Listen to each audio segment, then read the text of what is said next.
ایک استخلاص ہے، وہ یہ کہ کام کا ہو کر اپنے آپ کو اپنے اللہ کا ہو کر کام کرو، اللہ کے لیے کرو.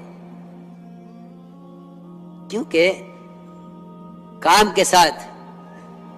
کے ساتھ کسی غرض کا جڑ جانا ہجرت کو باطل کر دیتا ہے. کام کے ساتھ کسی غرض کا جڑ جانا ہجرت کو باطل کر دیتا ہے. سنو دھیان سے، ہجرت کو باطل کر دے گا کام کے ساتھ کسی غرض کا جڑ جانا. میں آپ کو قصہ سناتا ہوں. ہوا یہ بات اصل میں پیش اس لیے آئی، ایک جماعت جا رہی تھی ایک ملک میں.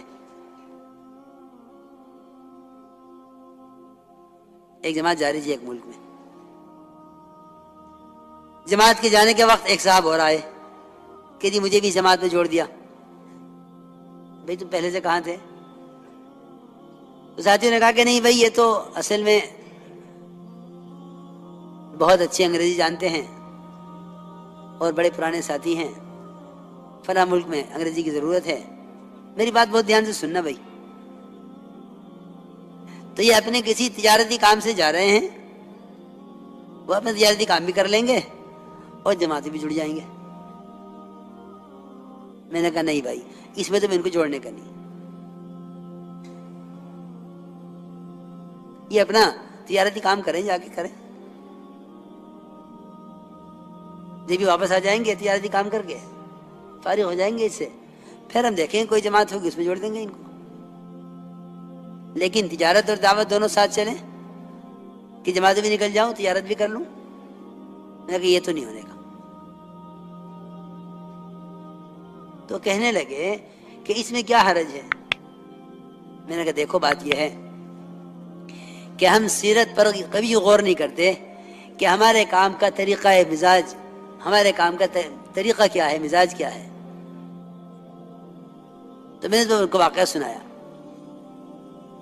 کہ عمر رضی اللہ تعالیٰ عنہ نے اپنے ساتھی سے یہ فرمایا کہ جو شخص اللہ کے راستے میں نکلے، اللہ کے کلمے کو بلند کرنے کے لیے، اللہ کے دین کو پھیلانے کے لیے،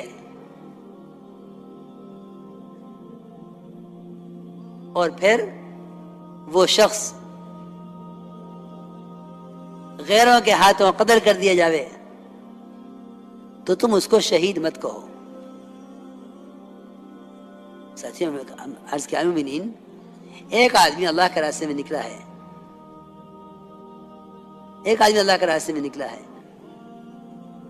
اللہ کے کلمے کو بلند کرنے کے لیے، اللہ کے دین کو پھیلانے کے لیے، پھر وہ شہید کر دیا گیا.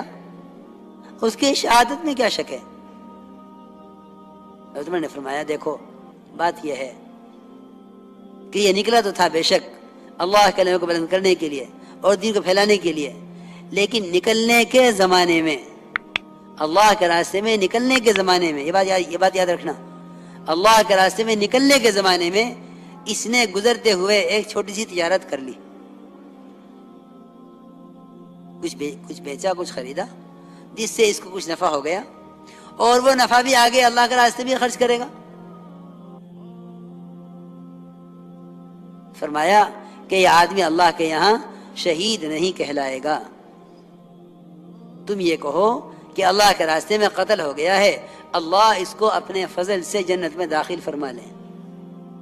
اس کے لیے دعا کرو کہ اللہ اس کو اپنے فضل سے جنت میں داخل فرما لے. واقعی شہید تو یہ نہیں ہے، کیونکہ تمہیں معلوم نہیں کہ اس نے نکلنے کے زمانے میں ایک چھوٹی سی تجارت کی ہے اور وہ تجارتی مال اس کی سواری پر رکھا ہوا ہے.